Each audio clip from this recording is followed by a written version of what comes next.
All right, all right, all right. It is time for the second segment of our top 40 games. And so the second segment would be games 30 through 21. That is correct. That is correct. So last segment we had, I think, a couple crossovers? Mm-hmm. Yes. We did. So this segment, do you think we will have any? Remains to be seen, but... I'm guessing we have one crossover. You think so? Well, we have very different tastes, as you will continue to see. Mm-hmm. So, yeah. So, let's get this started, guys. Let's do it. Alright, and getting things kicked off here with number 30, we're going to start with a, believe it or not, a slightly heavier game. What do we think it is? What do we think it is? I have a slight idea. It is going to be Terraforming Mars. Really? You had no idea. No, I didn't. Hey, I tricked her. Okay, so Terraforming Mars, as you guys know, not super into really complicated games. However, this one was just, I don't know, I like Mars. You know, Yay for space. It's cool.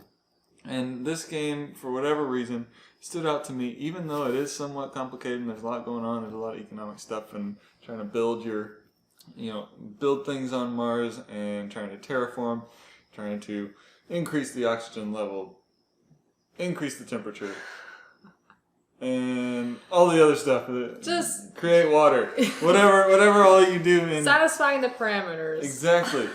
Trying to make Mars habitable. So I just had a lot of fun with it, even though, yes, it does take a long time to play, and it could be a little shorter.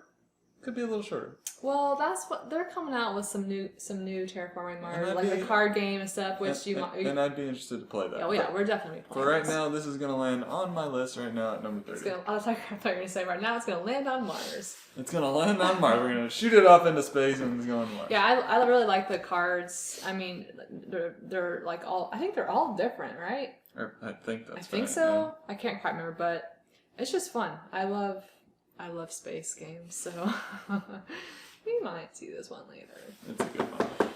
Okay, so that was your number 30. Yep. My number 30 is not in space, not on Mars. It is on a quilt. Oh! Calico. So, published by AEG and Flat Out Games. They did a great job on this production here. Absolutely great job. And if you can remember, I want you to post up real quick a picture of our kitty, because see this cute little cat right here? We took a picture of our cat, Josie, same color, same position, and I had the box right behind her. So I hope you remember to put that up, because it's just so cute. I can't help myself. So yes, so this game is very pretty.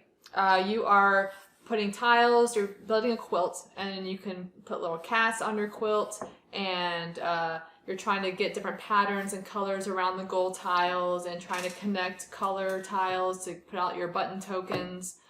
You may think that it's like, oh, this is a super light, fluffy game. But there's actually a lot of thinkiness in here. Like, it's very puzzly. You're trying to think, okay, well, I need this color and this pattern here. I mean, so there's definitely a lot going on here. But it's still a nice, like, family weight game. And I mean, the theme is just so cute. And I always love when, the publishers put extra effort in the back of the rule book. There's a description of all the cats, which all of the cats tokens in this game are based off of real life cats. So, yes. So, I like Calico. I'm a fan too. I really love all the colors, and I like kind of the puzzle nature of it, and it is a really good game. And cats. Alright, so that is my number 30. Calico. Meow. Up next is number 29, and for me, that is going to be Lords of Waterdeep. Okay, this is one of the first, not the first, one of the first worker placement games that I ever played, and therefore it holds some sentimental value in my heart. And I am not a Dungeons and Dragons kind of guy, but this game is quite fun for me. So. Yeah, it's been a little while since we played it though. We probably need to get this out to the table again. As we've been trying some other worker placements, we just need to bring out this nice little classic game. It's classic to me, and I love it. I enjoy it. It's something that it was one of the first slightly more thinky games that I played, but not terribly thinky, but it's. Yeah, so the box says, through your agents, you recruit adventurers and send them on quests designed to win favor and spread your influence throughout the city. Mm-hmm. Expand your treasury, purchase buildings, assign agents. Choose your actions wisely, and you can become the supreme Lord of Waterdeep. So supreme. Yeah, so this is definitely a great entry level worker placement kind of thing, right? For sure. All right, so that is my number 29. All right, so my number 29, similar theme as the previous. So what could it be, Justin? There's got to be cats involved. Therefore, I love cats. Oh, this is a pretty hefty box. I think it is one of the thickest box of game boxes ever. I mean, it's like super thick. Hefty. It is hefty. So, I love cats. It just so happened that these two cat-themed games were next to each other on the list. So this one is a card drafting, polyomino cat placement board game. Okay. Noted. So, you like this one because of the card drafting. I know you like that mechanism. So we're all choosing a card or two. I think is it 2 cards? I can't remember now. You're picking a card, passing it around, and you're picking the card from the next hand. So building up your cards, and then you're going to be getting these different tiled cats from the market, and you're placing them out on your ship because you're trying to rescue them from this island before the evil Lord Vesh arrives. Mm-hmm. So you can place your cats out. It's really fun. I'm not a huge polyomino person, but I like polyomino. Yes, I know you do. I'm not a huge fan of those, but I actually really like this one. Of course, the theme helps, but it's really, really good. The boat's pretty large, and you're trying to keep certain cat families together because there's different colored cats, and then you have the Oshax cats. Those are wilds, I believe. Mm-hmm. And you can have different lesson cards, which are different objectives. And I found that every time I played this game, my strategy has been completely different. Because, a lot of it can depend on the lesson cards. So, it might say you can get this X amount of points if you have every edge of the boat covered, or this certain area covered, or you do this or that. So, I mean, there's a lot of replayability in this game because there's a lot of different lesson cards, different strategies you can do. This is a really, really good game. So, yeah, I like it too. Like I said, the polyomino thing is kind of a mechanism that I really like. It's a little puzzly, so I tend to like trying to figure out how to fit all these things together in some kind of meaningful way. So, I'm a fan. Yeah, they also have a family variant. So, I mean, the game itself isn't overly complex, but if you want to make it even more simple, they have this family variant that you can play as well. So, so that is my number 29, Isle of Kitty Cats. Okay, number 28. I'll start us off this time, and we're kind of in that animal phase. This time we got creatures in the air, flying around. I don't know, butterflies? Wingspan. Different by Stonemeyer Games. Elizabeth Hargraves, the designer. She does just such a great job bringing nature themes into board games. She's sure. Yeah, because I know she did Mariposas with the butterflies too. Yes. Okay. So, where to start? This game is obviously super popular, but it's a great medium weight game.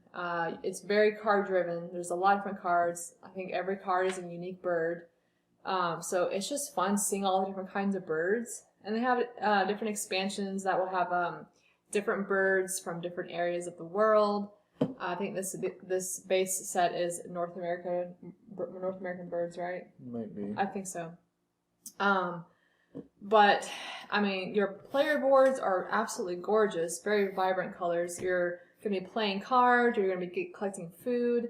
You're going to be drawing cards. You're going to be laying eggs on your bird cards. And this also comes with a bird feeder dice tower, which was kind of cool as well. Yes, I like this game. Oh, I just. Oh, you're busting it out. Look, I'm really big on components, and it's just so much fun. I mean, you get all of these eggs. Look at these eggs. Okay, this is just so much fun. Look at these eggs. Blue eggs. I mean, woo! Eggs. Mm-hmm. Yeah, so there's a bunch of different colored eggs. It's just fun. Yeah, it's a good one. Do you like this one? I'm So-so? I'm in the middle with this one. Okay. It's not. It doesn't blow me away, but it's. But I will play it. Well, oh, and here's part of the bird feeder dice tower thingamajiggy. Okay, so that was show and tell. You will get that often with me because I really like components of games. So that is 28. That's my number 28. We're in 28. All right, what's your number 28? My number 28 is a 2-player battle for control over Russia. I know what it is. Yes. Dual Powers. It is Dual Powers Revolution 1917. And such a pretty. I love the cover on this box. Yeah, the cover is quite cool, and it's a battle against red and white. It's the good guys versus the bad guys, and who is going to end up controlling Russia in the end? Me. I'm always the you're the bad guy.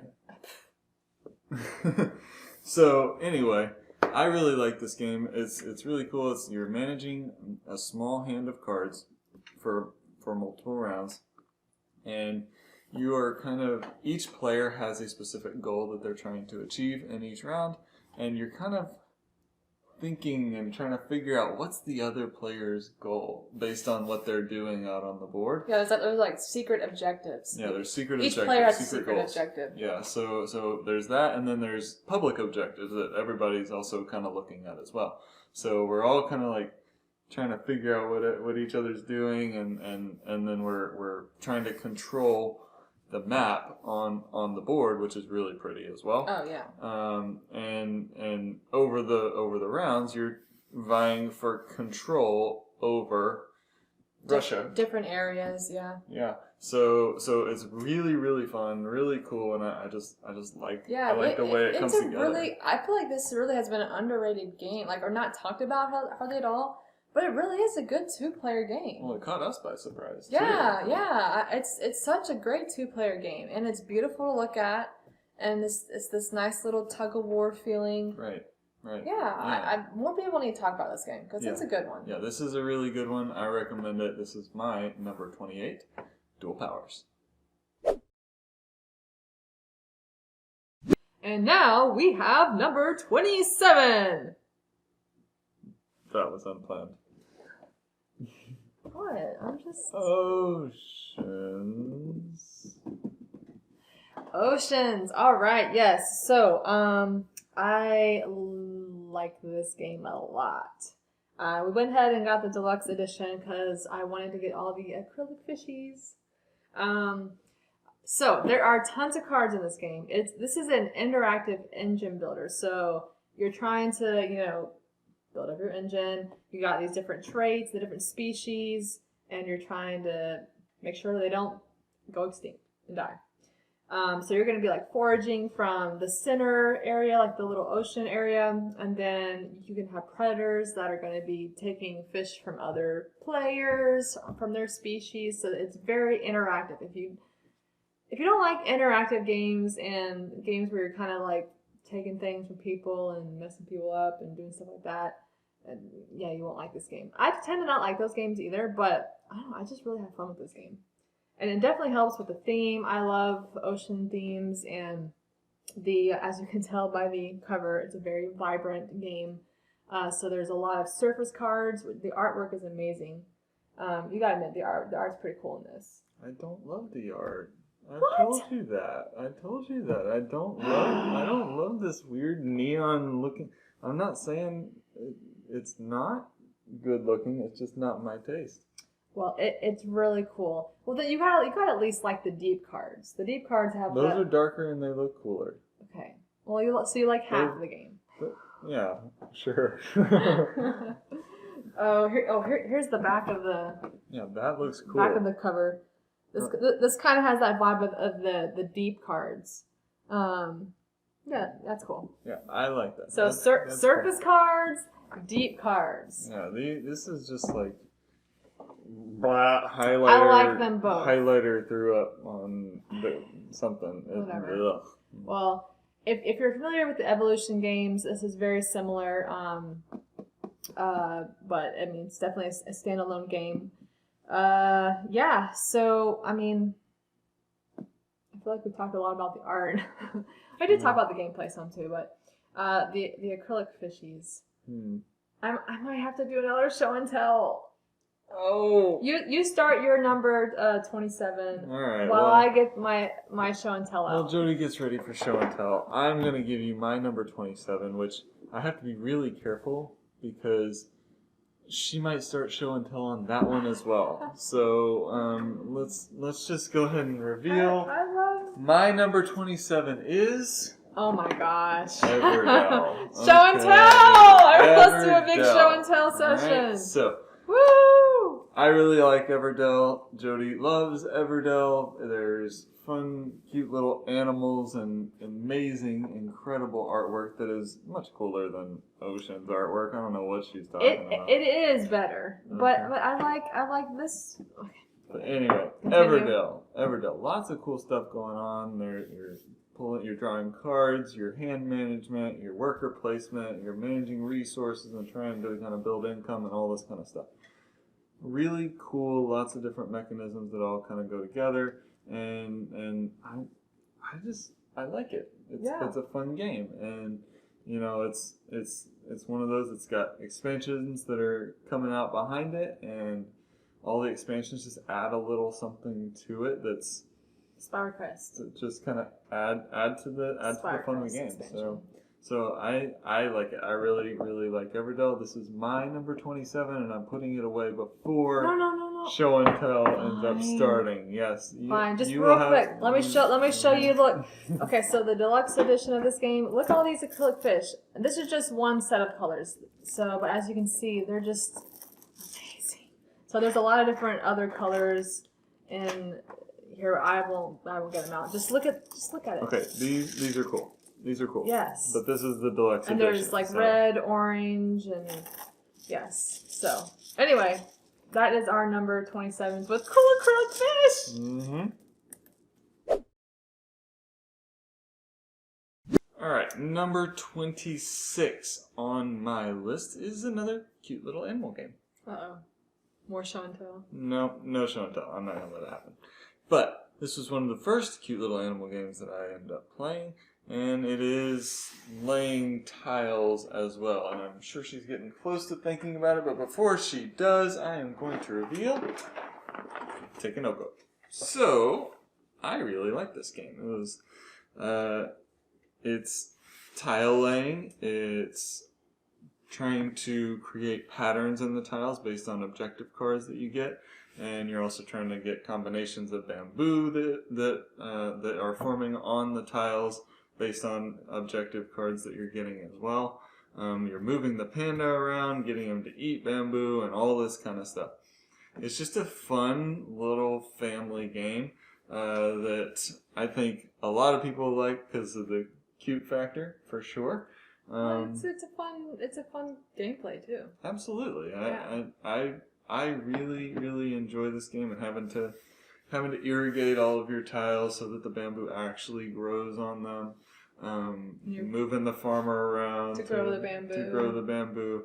There's a few things going on, but it's manageable for me. So it's one of those games that just kind of fits just what I like, and I love it. And it makes for great photo shoots as well. It does. Which, make sure to throw up that one photo right now. I'll see if I can do that. Yeah. Don't forget. Don't forget. It's so cute with the little panda peeking out from the bamboo I'll probably shoots. forget. I don't want to forget. I'm sorry. Yes, great choice. Yeah. So Takenoko is my number 26. Okay. My number 26. I promise I won't do any show and tell this time.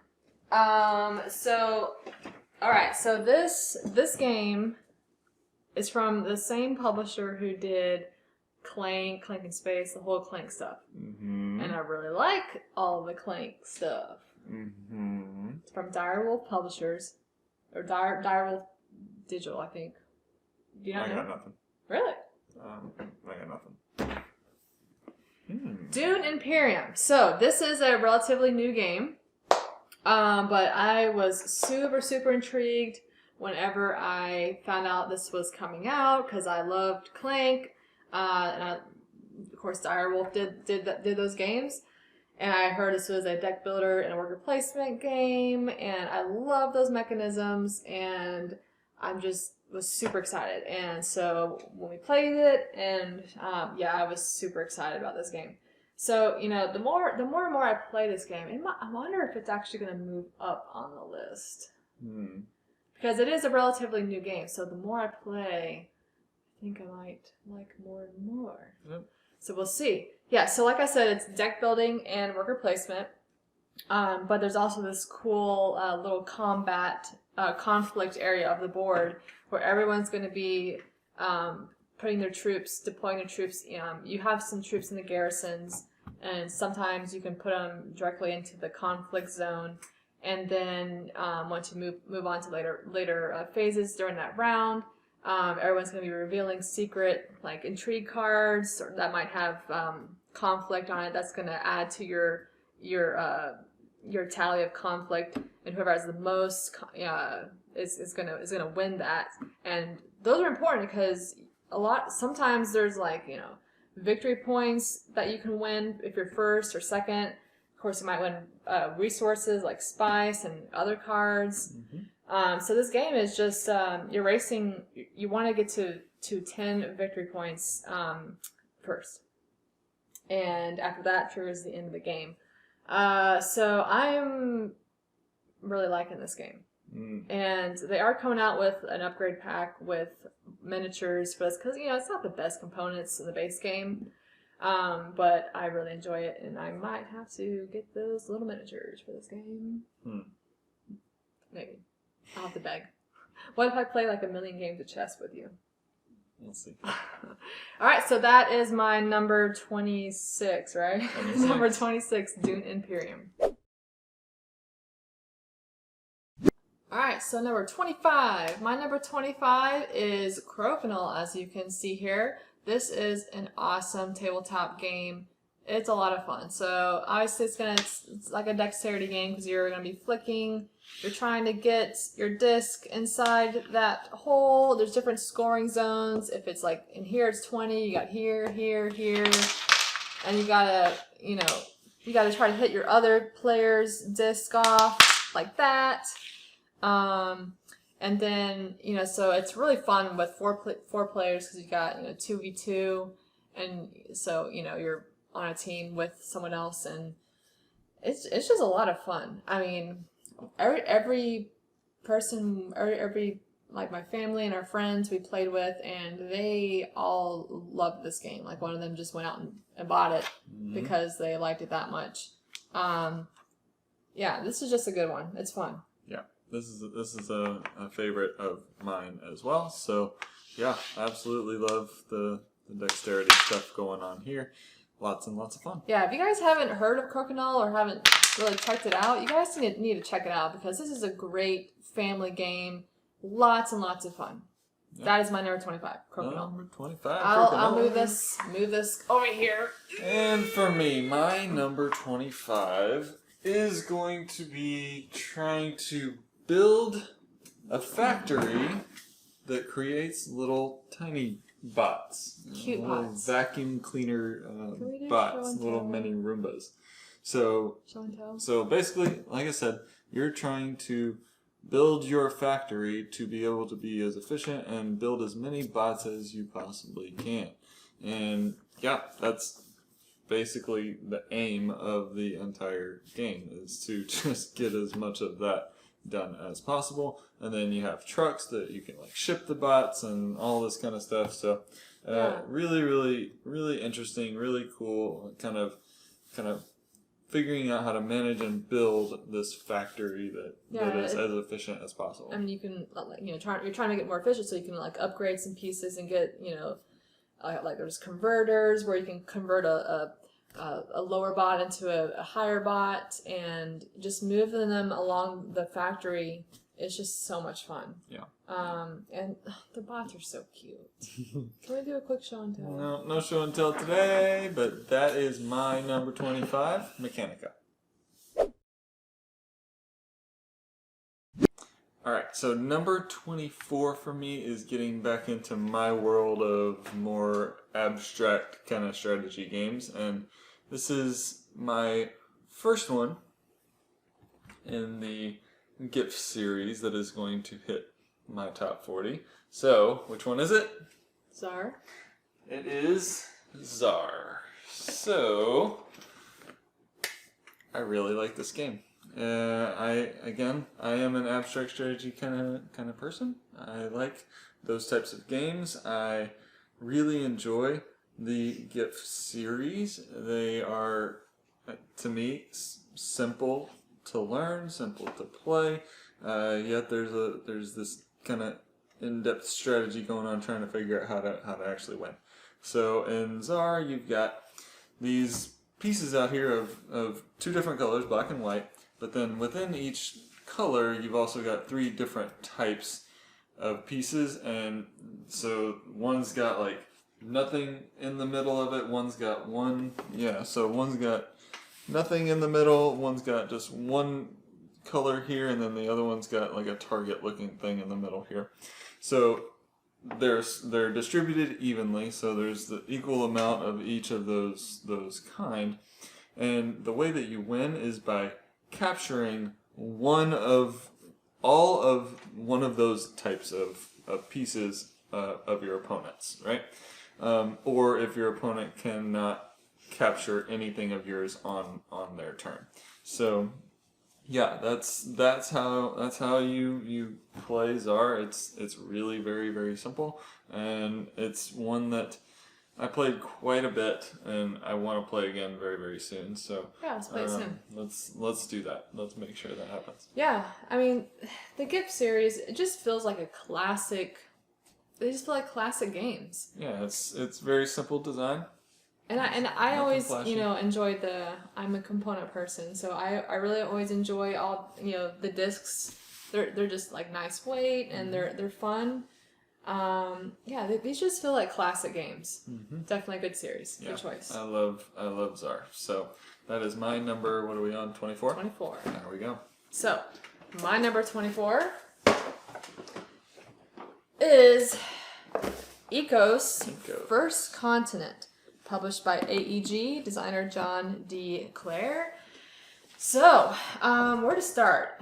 This is a fun game. I really like this. You got this landscape that will be growing, that everyone is going to be using together. And you'll have mountain tokens out there, forest tokens, animal tokens. The landscape's going to be evolving and moving around depending on what each player is doing. And then you have one player, an active player, who has the bag of all the element tokens, and they'll be drawing out an element, and then everybody can use that resource and try to complete cards. If you don't want to complete a card, you can rotate your dial, which is going to let you get, more cubes and cards.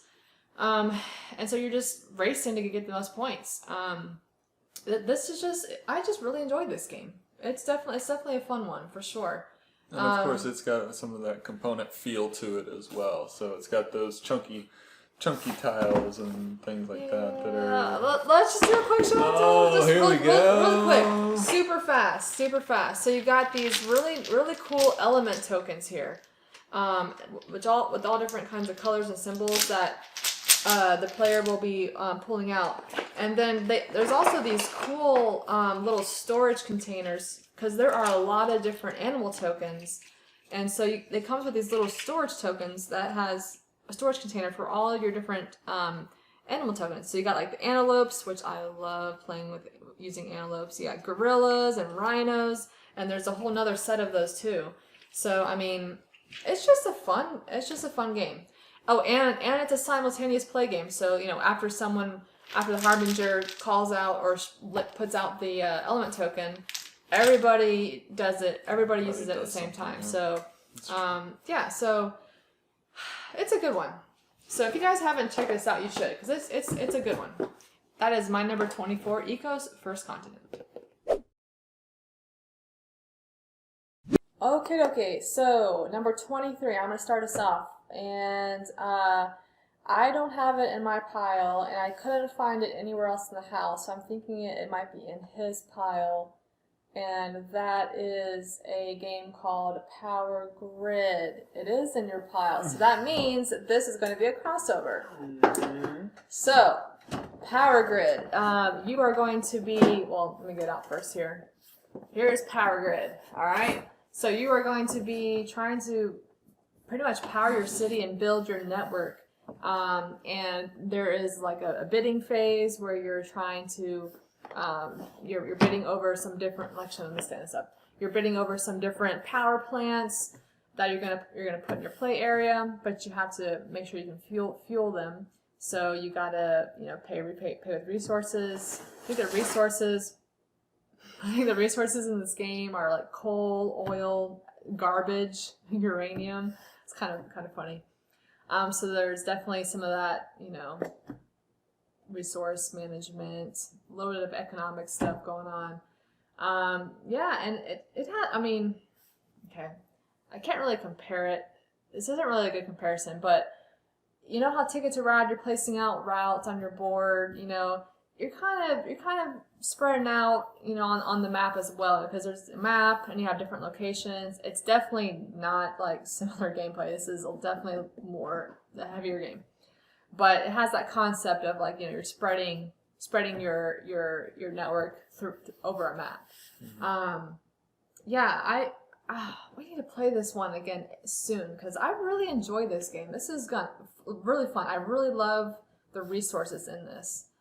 It's just fun garbage. It's just a fun game. So that would happen to be my number 23. Okay. Well, I'm going to move on to my number 23, and no, it's not Power Grid yet. So, for me, my number 23 is the classic cooperative game, Pandemic. So, I know Jody's already talked about this earlier on her list, but I love this game as well. So, this is one of the first co-op games, if not the first co-op game that we played, at least me. And it's just the classic co-op, basically. You're trying to save the world from a global pandemic. And it's cool, it's interesting, what a great idea, and obviously it's carried for a long time, had a bunch of different versions of Pandemic and different ways that they've done it. But for me, the original is the one. So, well, we also do need to play some of the other ones. We haven't played. There's a handful that we want to play. For instance, we ain't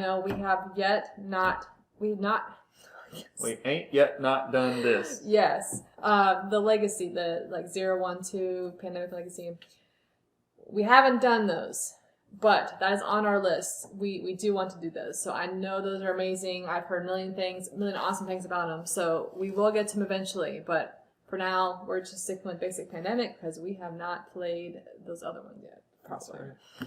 So, my number 23, Pandemic. Alright, up next is number 22, and we're going to keep it going with, you just heard about it, Power Grid. Okay, so this is my number 22. It is an economic kind of game, you're trying to supply power to the cities all over the map. So that is the goal here, and I just like it. I'm surprised you like this one because it's heavier and it's like economic and resources and. I don't know if it's because it's a map. I really don't know what it is about this. I mean, that I'll take it. I'll much. take it that you like some of these a little more complicated games because I don't know. it's fun to play with. Maybe it's just the map and the cards are more interesting to me than something like a pipeline that's just not that pretty. Yeah, okay. You know what I'm saying? So I don't know. I just really love Power Grid. I think it's a good game. That is my number 22. Okay. I'm glad you like it. We'll have to play soon, very soon. All right, so my number 22 is a very sentimental game for me. It is Splendor. I know Justin, I think, talked about it last list a little bit. So this one kind of really got us a little deeper into the hobby. I have a lot of memories with my brother with this game. And a lot of memories with us playing this game. It's just a nice game. I mean, the tokens are really cool. The little poker chip tokens. Mm-hmm. So you're going to be collecting cards, and you're paying the cost in gems, which are the little tokens. And then whenever you get a card, it becomes a permanent gem in your little play area. So you'll be able to increase your wealth and buy more stuff, more expensive cards, because the cards will have points, and there's other different ways to get points with the little noble tiles. And you're just trying to get, I think it's 15 points. Yep. Trying to get 15 points the fastest. So it's just a great game. So you guys should check it out if you haven't. That's Splendor. And to round out our list with number 21 for me, we are bringing back out Mr. Corrophanol. So, I don't have all the pieces out here, and that's okay, but you guys have seen it already on this list. I really enjoy it. It's a fun little flicking game. You can teach to somebody within a couple of minutes, and you'll be up and playing right away. And, it's just something you can teach to anybody. Not everybody's going to be that great at it, because not everybody has the same kind of coordination or anything. But we can all have fun with it because you're just whacking things, and of course it's fun to just hit it and see how far things bounce around everywhere, make all kinds of noise. Loads of fun. So that is my number 21, Corrophanol. Alright. Let's move it over and number 21, it's another AEG game designed by John D. Clare. Any guesses? No. Space. Space. Mm. So, I just have a good track record with, AEG and John D. Clare games, it seems. I just really like the stuff that he puts out and AEG puts out. This game is just really fun. I love space-themed games, so that helps too. But it's like an engine builder game, but it's one of those where you can potentially do stuff on everybody's turn. Mm-hmm. So that keeps you engaged. And so you're going to be rolling some dice, and you have your long board with your different cards on sectors like 1 through 12. And you're rolling dice, and you can use the dice separately to activate those sectors. Like say I rolled a 2 and a 6, I could activate sector number 2 and sector number 6. And those cards will have abilities on it like increase your income or get a credit or something like that, or get a victory point. Or you can add them together and use the sum of 8 and activate that. It's a fun game. And like I said, other players are going to be watching what you're doing because they might have had deployed some of their cards by upgrading and then put them underneath the board. And then there's the red bar is the section that you can use if somebody else rolls that sector. So it keeps you engaged. It's fun. There's different, strategies you can do. You can try to get, because there's different, areas of luck. Because you got like number 1 and number 12. Like it's gonna be harder to roll number 12. But those cards have like more explosive benefits. Like I don't even know, a lot of victory points. So it's like, do you want to get one of those and hope you roll a 12? Mm-hmm. But there's also some ways that you can kind of manipulate your total and kind of increase. Like say you rolled a 10, you might be able to move it over a couple and activate your 12 sector. It's just a fun game, and it's pretty. Yeah. I like the board. There's a lot of color. Are you not a big fan of this game? It didn't make my list in my top 40, but I don't mind it. It's a fun game to play, and we played it quite a bit, especially when we first got it, and when one of my cousins we played it with your cousin for game. Sure. So yeah, it's a fun game. I have no problem with playing it. All right, well that is my number 21, Space Base. All right, so that's a wrap on the second segment of our top 40 games 30 through 21.